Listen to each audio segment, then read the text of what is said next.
কদর যেন মিস না হয়। 21, 23, 25, 27, 29 নাকি খালি 27? আপনারা কি খালি 27?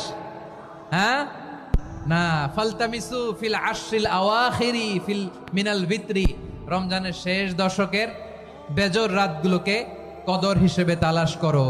আল্লাহর হাবিব সাল্লাল্লাহু আলাইহি ওয়াসাল্লাম শেষ 10 দিন টানা ইবাদত করতেন, টানা ইবাদত। ইদা জাআল আশরু আহিয়াল লাইলা আইকাদা আহলা ওয়া জাদ্দা ওয়া শাদ্দাল মিজার। সারা রাত জেগে ইবাদতের নজির নবীজির নাই, শুধু রমজানের শেষ দশক ছাড়া। সুবহানাল্লাহ বলেন। নিজেও ঘুমাতেন না, ফাতেমা রাদিয়াল্লাহু তাআলা আনহু, আলী রাদিয়াল্লাহু তাআলা আনহু কাউকে ঘুমাতে দিতেন না, সবাইকে জাগিয়ে তুলতেন। আমরা সারা রাত জেগে ইবাদত করব, রাজি আছেন তো?